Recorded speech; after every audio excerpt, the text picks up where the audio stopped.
मोजून मापून बोलावं लागतंय. एक ठाण्याला, एक नागपूरला, एक बारामतीला. बारामतीतल्या भावाचं आत्ताच दुःखद निधन झालंय, म्हणून मी तुला आता जपून बोलतोय. गंगी म्हटली, बोललाच पाहिजे. स्त्री प्रधान देश आहे, जिजाऊ सावित्री अहिल्याचा वारसा आहे. तुम्ही आम्हाला का कमी समजता? आणि झालं तसंच. संसार सुखाचा चालला होता. एके दिवशी ऊन तापावं तसं ऊन तापलं. कडाडीचा कडकडाट झाला, वाऱ्याचा सुसाट झाला आणि कवा माहिती मे महिन्यात बदा बदा पाऊस पडला. किती पाऊस पडावा? 60 वर्ष लुटली तरी ह्यांना कळला नव्हता मे महिन्यातला एवढा पाऊस. एवढा मोठा पाऊस झाला आणि गंगीन शिरपा घरात बसली होती. या काही की लक्षात आलं, लका पाणी उंबऱ्याच्या बियात यायला लागलं, पत्रावी गळायला लागला. घरकुल योजनेचंच होतं, भिताड बी फुगलं. आता वाटलं काय भुतय का काय कुणास ठाऊक. आणि मग गंगी म्हटली, कारभारी घरातल्या घरात बसलाय, बाहेर माझ्या सासऱ्याने दिलेली, माझ्या बापाने दिलेली वस्तू भिजती, घरात घेऊन या. शिरपाने टपुऱ्याला हात लावला. हिच्या बापानी म्हणजे माझ्या सासऱ्यानी लग्नात काय द्यावावं? अरे कुणाला फर्निचर देत्यात, टीव्ही देत्यात, कपाट देत्यात, सोफा सेट देत्यात, बेड देत्यात, पुस्तकं देत्यात. पण शिरपाच्या सासऱ्यानी शिरपाला मांडवाच्या दारात शिर्डी दिलती, शिर्डी. महात्मा गांधींची गरीब गायिका, तिला शिरडू करडू झाल्यावर 10,000 रुपये मिळतील आणि तू जगशील म्हणून आंदान म्हणून शिर्डी दिलती, शिर्डी. आणि मग गंगी म्हटली, बाहेर शिर्डी भिजतीन, घरात काय करताय? शिरपा पटकन पडत्या पावसात गेला. खुटीला त्या दाव्याचा इटुळा पडला होता, भवरकडे गुतली होती, वरडून वरडून तोंडाला पार फेस आला होता. शिरपानं दाव्याला हात घातला, दावा काय सुटत नव्हतं. शिरपा म्हणला गंगेला, गंगे खुरप नाहीतर कोयता नाहीतर अडकित्ता घेऊन बाहेर ये. गंगी लाजली, आता कशाला येऊ बाहेर? शिरपा म्हणला, य तुला पावसात भिजायचंय. इथं शिर्डीच्या नरड्याला फास लागलाय आणि तुझ्या मनात काहीतरीच. गंगी बाहेर आली आणि नवरा बायकोनं ती आंदान दिलेली शिर्डी घरात आणली. आता शिर्डीच ती. घरात आल्याबरोबर तिनं अंग झाडलं, उकळ भरलं आणि जात्याच्या तोंडात शलक्या शलक्या करवंदाच्या लेंड्या टाकल्या आणि गपमुट काळा बसून रवत करत बसली.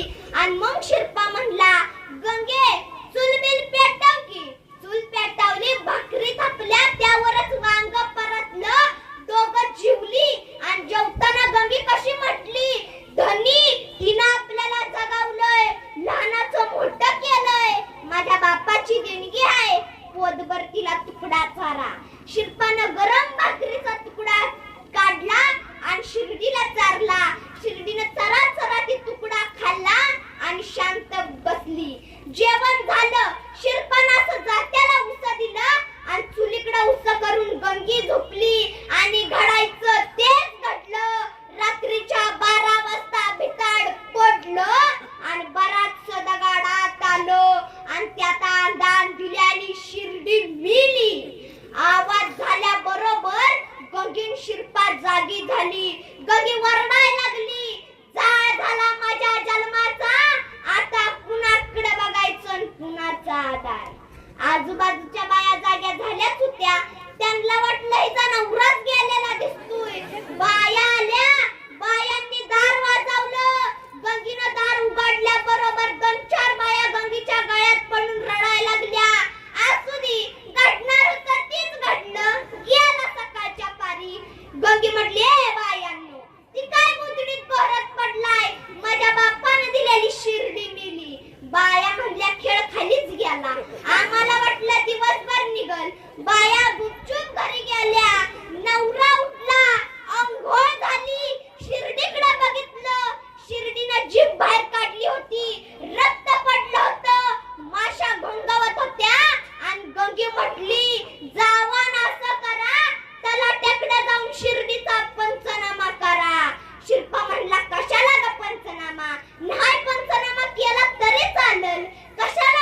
बसला. भाऊसाहेब म्हणला नारबा गिराईक नाही वे आलं, येईल की आता. तेवढ्यात शिरपा आला. शिरपा म्हणला राम राम भाऊसाहेब, पंचनामा करा. कुणाचा? शिर्डीचा. आणली का? का चेष्टा करता कराव गरीबाची? शिर्डी घरी मरून पडली आणि हिता आणून कसा पंचनामा करायचा? शिर्डी हिता असल्याशिवाय पंचनामा होणार नाही. काहीतरी करा राव. नारबानं शिरपाला कोपऱ्यात घेतला आणि कानात सांगितलं, हिरवा गांधी काढ. शिरपानं इच्छा नसताना दणकीतनं हिरवा गांधी काढला आणि नारबाच्या हातात दिला. नारबानं तो गांधी भाऊसाहेबाकडे दिला. भाऊसाहेब म्हणलं ठीक आहे, आपण इथं बसूनच पंचनामा करू. भाऊसाहेब म्हणलं फार्म आणलाय का? पंचनामा कराय फार्म? हो लागतो. तुमच्याकडं शिल्लक नाही. पुन्हा त्या भाऊसाहेबानं शिरपाकडं, शिरपानं नारबाकडं, नारबानं भाऊसाहेबाकडं. नारबानं डोळ्यात सांगितलं, दुसरा गांधी निघला. पुन्हा पंचनामा व्यवस्थित झाला. मग भाऊसाहेबाच्या कपाटातनं त्या फार्म निघला. भाऊसाहेब म्हणलं सांग शिर्डीचं नाव काय? काय चेष्टा करता कराव? पंचनामा करा शिर्डीचं नाव. नसलं जमत तर उठ. मग शिरपाला सुचलं मैना. मैना नाव टाकलं. सांग शिर्डीची जन्मतारीख. भाऊसाहेब माझ्या जन्माचा पत्ता नाही आणि मी त्या शिर्डीची जन्मतारीख कुठनं सांगू? नसलं जमत तर उठ.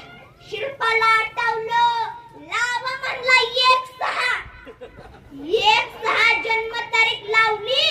पत्ता बित्ता घेतला आणि भाऊसाहेब म्हणलं इकाची होती का घरची होती? शिरपा म्हणला इकाची बी नव्हती घरची बी नव्हती, सासऱ्यानं आंदान दिलती.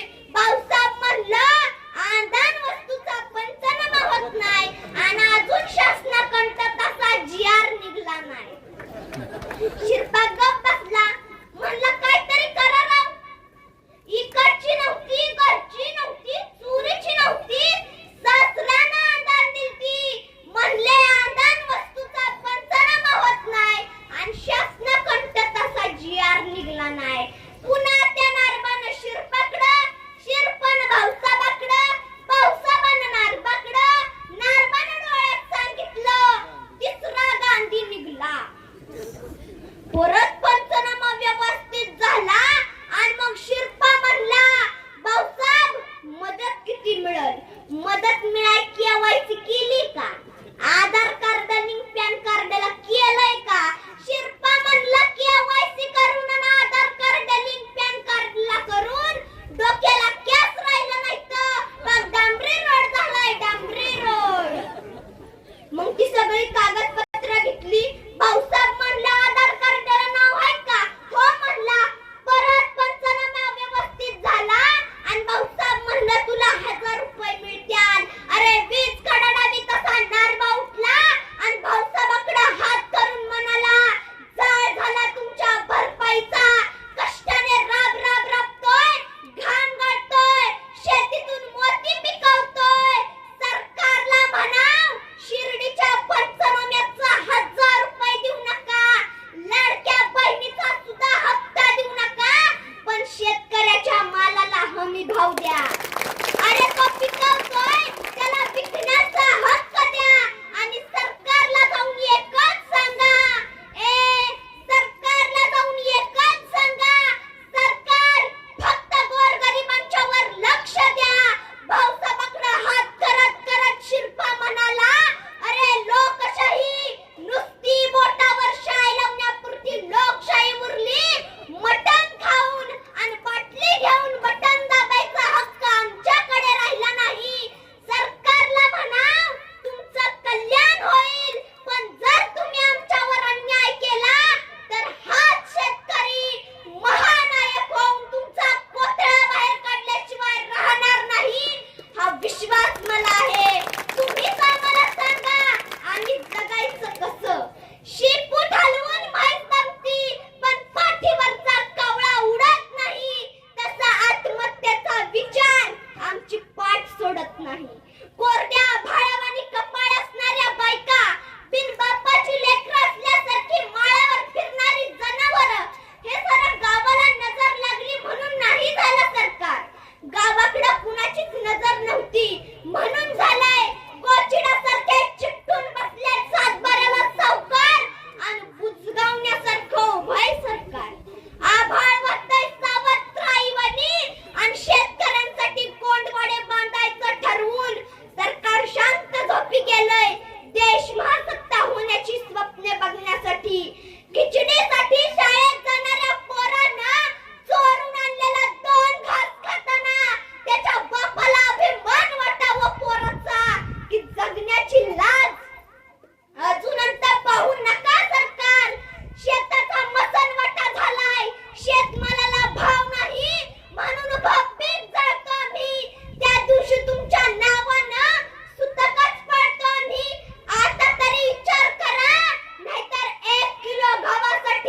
कथाकथनासाठी अतिशय सुंदर कथाकथन या चिमुकलीनं या ठिकाणी सादर केलं. यानंतर आता ज्या गोष्टीची आपण सर्वजण या ठिकाणी वाट पाहत आहोत. आवाज माणदेशाचा, माणदेशातील प्रत्येकाचा. माणदेश प्राईम सबस्क्राईब करा आणि अपडेट रहा. नवीन व्हिडिओच्या नोटिफिकेशनसाठी बेल आयकॉनचं बटन दाबा. धन्यवाद.